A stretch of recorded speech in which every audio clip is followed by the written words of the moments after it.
Buonasera, benvenuti a questa edizione del nostro telegiornale. Vediamo subito i titoli. L'addio a Totò Schillaci, morto a 59 anni dopo una lunga malattia. Alla Camera Ardente allestita allo Stadio Barbera il ricordo di amici, sportivi e gente comune. Schillaci, una carriera iniziata nei campetti del Palermo, poi a Messina e alla Juve, fino al grande exploit in nazionale dove diventa Totogol. Per la cronaca cercavano di introdurre droghe cellulari nel carcere di Caltanissetta, 2 persone arrestate. Il futuro del porto di Catania secondo Confindustria. Entro il 2025 è previsto un hub per crociere e yacht di lusso e la rigenerazione dell'intera area. Sarà un G7 aperto a tutti. Il ministro Lollobrigida presenta i lavori del Summit Agricoltura in programma dal 21 al 29 settembre a Siracusa. Milano dedica a Giuni Russo un giardino pubblico. Una delle voci più strepitose della musica italiana era nata a Palermo. Calcio, Catania in emergenza in vista della delicata trasferta di Giuliano. Toscano a centrocampo perde Di Tacchio e De Rose.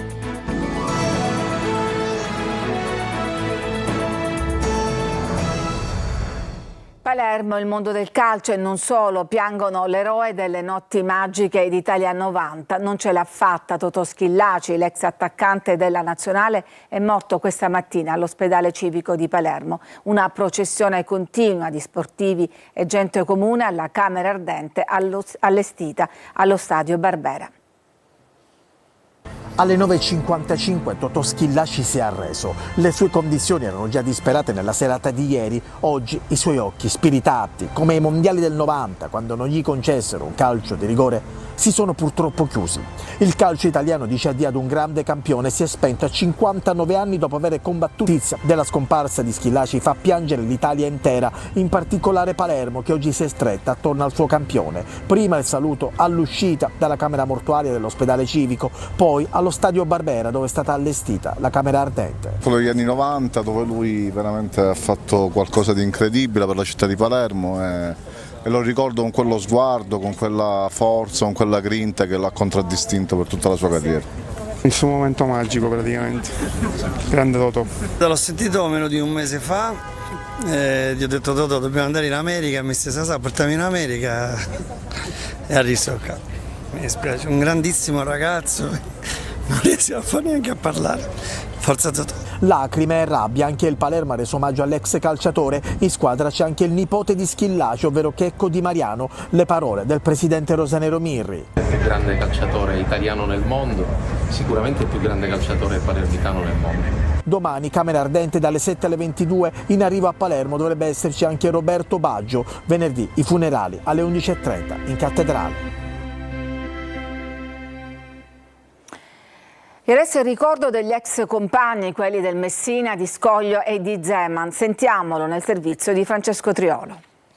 La notizia della morte di Schillaci a Messina è arrivata quasi subito, rimbalzata nella chat di quelli che erano i bastardi di Franco Scoglio. Lui è stato uno dei simboli di quella CR del presidente Turi Massimino. Arrivò dall'Amat Palermo insieme a Carmelo Mancuso. Totò era genuino, era irrazionale, era di quelli che nel calcio ne incontri pochi. Spesso mi fanno una domanda: con chi hai giocato, chi è stato il calciatore più forte? Ho giocato contro Maradona, Van Basten, Rijkaard, tantissimi ne potrei dire, ma devo dire che ho giocato anche con Totò Schillaci e Totò Schillaci per me è un grandissimo campione. 2 promozioni alla C2 e la C1 con Ballarò in panchina e nell'86 il salto in B con il professor Franco Scoglio. Perché lui era scherzoso, perché lui era il più piccolo e il più monello forse, soprattutto in campo, nel senso che non gliene fregava niente di quello che è il grande mister del Franco Scoglio. Un ragazzo è un uomo speciale dentro lo spogliatoio, divertente, forte sul campo. E perdita grande anche per la famiglia, sentite condoglianze e che volete che vi dica, io in questo momento mi sento un po' disorientato perché mi rivedo il film delle infanzie con lui, quindi E ripercorriamo adesso i momenti più belli della vita e della carriera di Schillaci, dal Messina appunto alla nazionale sino alla malattia contro cui ha combattuto per anni. Marco Gullà.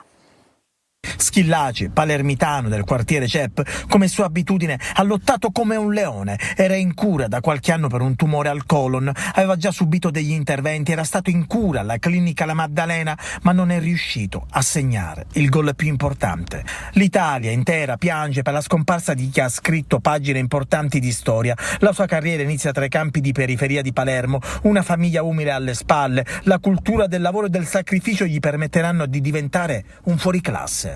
Dopo l'avventura con il Messina, Totò passa alla Juventus e poi il grande exploit Italia 90 nella sfida italiano ad approdare in Giappone. A Palermo apre una scuola calcio, diventa anche un personaggio televisivo. In una delle sue ultime interviste aveva detto: voglio ancora vivere. La malattia è storia recente. Purtroppo, caro Totò, non è andata come tutti speravamo. Fai buon viaggio, campione.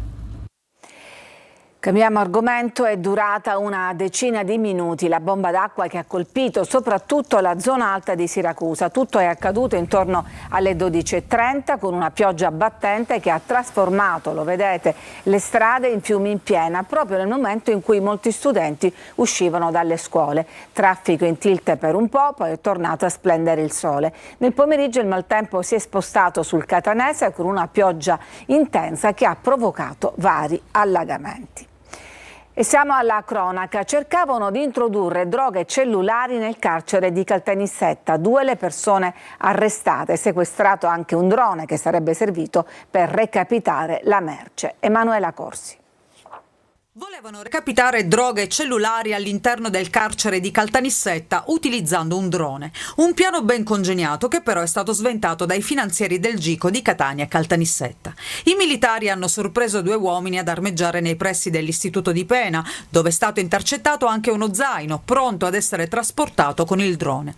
All'interno c'erano 10 microcellulari, 2 smartphone, 12 schede SIM, accessori necessari per la ricarica dei telefonini, 100 grammi di marijuana e oltre 150 grammi di hashish. L'ulteriore attività investigativa dei finanzieri ha permesso di intercettare anche un'autovettura intestata ad uno dei 2 uomini, al cui interno sono stati trovati una valigetta con un drone professionale e 5.000 euro in contanti occultati sotto lo sterzo dell'auto. Soldi che sarebbero serviti per pagare il compenso al pilota del drone che avrebbe appunto dovuto introdurre la merce nell'area del carcere. Gli indagati sono stati arrestati. E andiamo a Catania. Secondo Confindustria per il porto serve una vasta opera di razionalizzazione attraverso progetti chiari e ben definiti e c'è poi l'eterno dilemma degli archi della Marina, abbatterli o valorizzarli. Luca Ciliberti.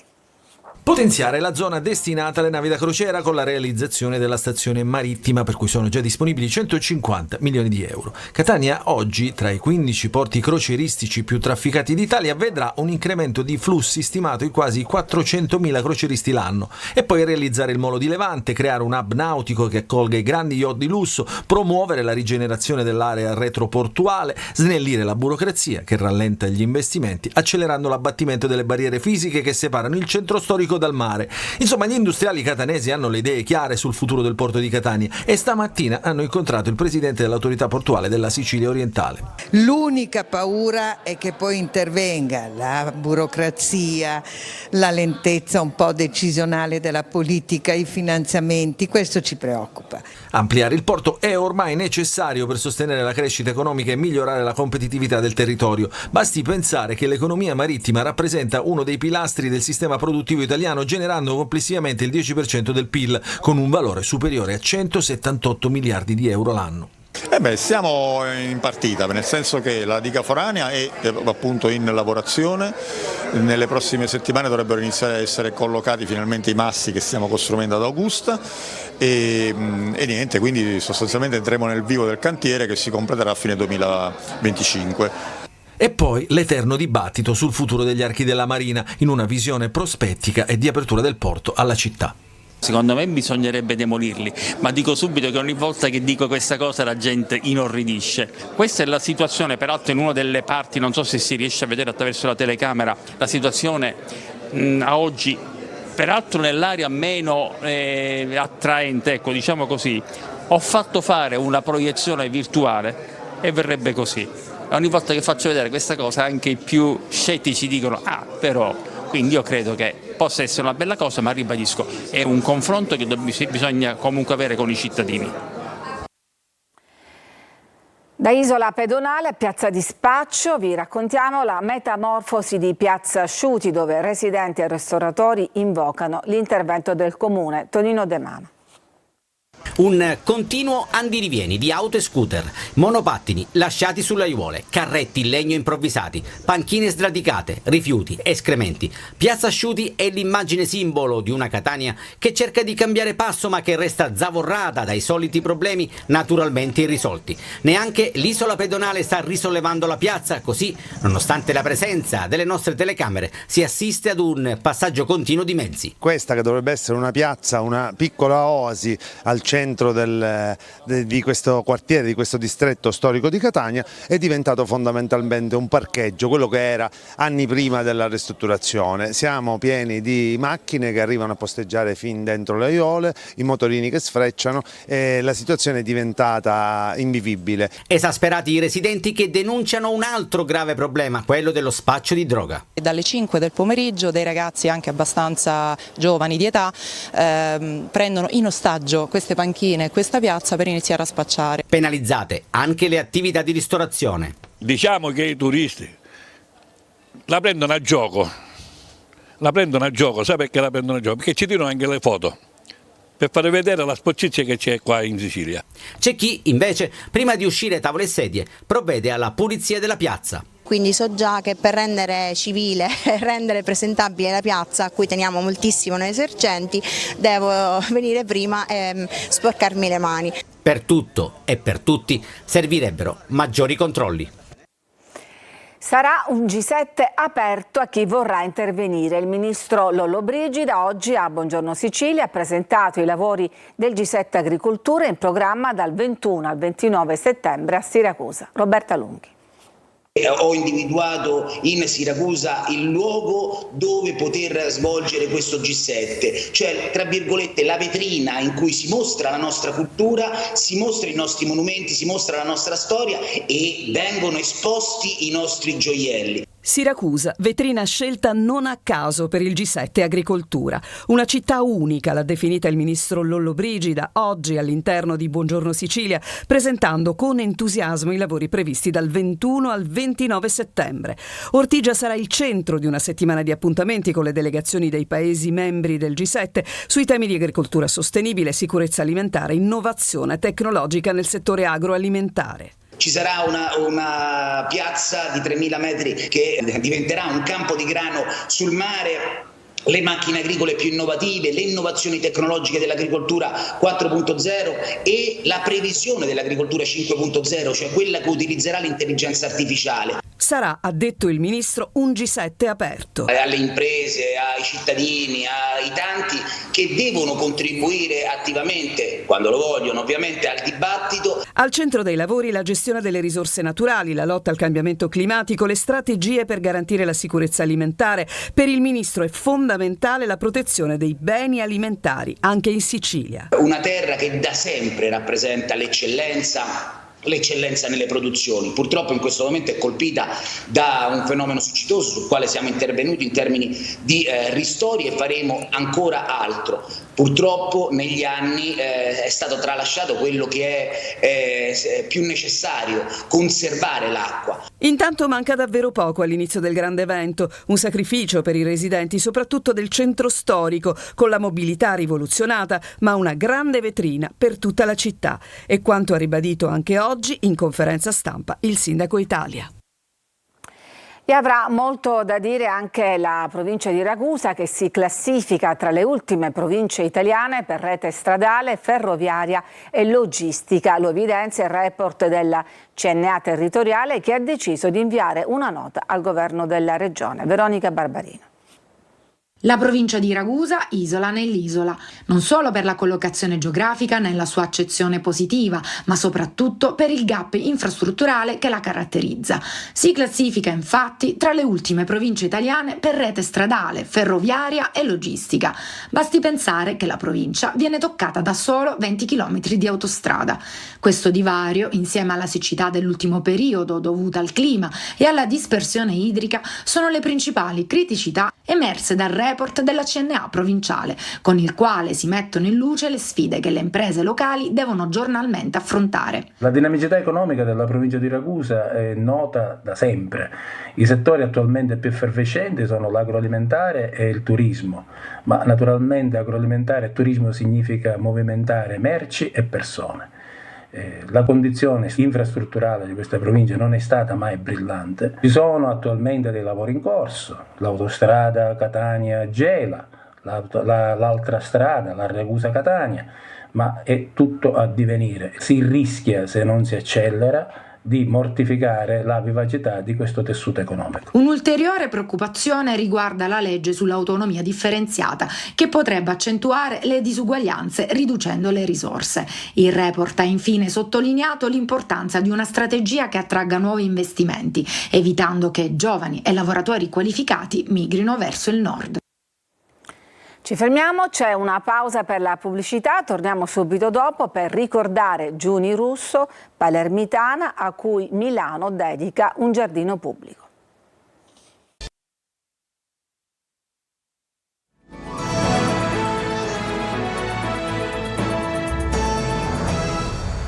Giovanni Sigler è il nuovo prefetto di Siracusa, a 62 anni, già questore di Bari, una lunga carriera in polizia. Nel 2007 era a Catania come dirigente della squadra mobile, dove si è occupato fra l'altro delle indagini sulla morte dell'ispettore Raciti avvenuta durante gli scontri allo stadio Massimino.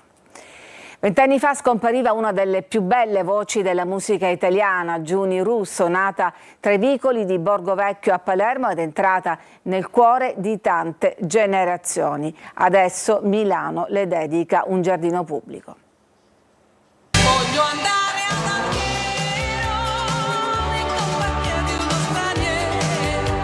È stata una delle più innovative e iconiche voci della musica italiana, non solo un simbolo della spensieratezza degli anni '80, ma un emblema di potenza e delicatezza allo stesso tempo, capace di sfondare ogni barriera, di mescolare generi e sperimentare, lanciare messaggi profondi, celati da ritmi da tormentone.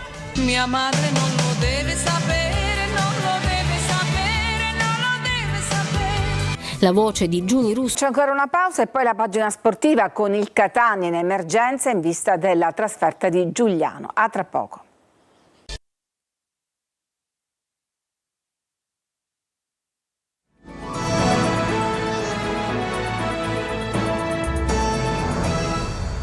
Siamo al calcio con il Catania in emergenza in vista della delicata trasferta di Giuliano. Il centrocampo perde infatti Di Tacchio e De Rose. Gli stop prolungati costringono il tecnico toscano a rivedere l'assetto della mediana. Tonino De Mana. E ancora una volta il report medico a stravolgere pensieri e tattiche di Mimmo Toscano. Catania in emergenza anche per la trasferta di Giuliano, con il centrocampo ridotto all'osso e con scelte quasi obbligate. Le brutte notizie riguardano Di Tacchio, sottoposto ad intervento chirurgico dopo la lesione tendinea riportata durante la partita con la Juventus Next Gen. Il rientro in campo del 34enne è previsto a gennaio dopo la sosta natalizia. In vista delle prossime gare, l'allenatore rossoazzurro dovrà rinunciare anche a Francesco De Rose, alle prese con un fastidioso infortunio muscolare. Il centrocampista 37enne resterà fuori almeno per i prossimi 3 turni di campionato. Probabile impiego in mediana per Sturaro e Verna, che ovviamente potrebbero non avere i 90 minuti nelle gambe. In difesa rientra Gherardi, che contro il Picerno ha scontato un turno di squalifica, mentre tornano a disposizione Gega, Montalto e Gimenez. La duttilità di alcuni elementi dà una mano comunque a mister Toscano, che può mischiare le carte e studiare nuove soluzioni in vista del match in calendario domenica con inizio alle 18:30. Turno casalingo per le 2 siciliane di Serie C, il Messina nell'anticipo di domani sera con la Casertana, il Trapani domenica pomeriggio con la Juventus Next Gen. Franco Camarasana.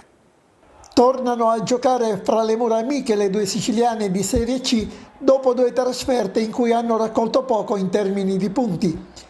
Il Messina giocherà in anticipo domani sera alle 20:45 la gara con la Casertana, squadra che ha avuto un avvio non buono in campionato, ma che non è da sottovalutare.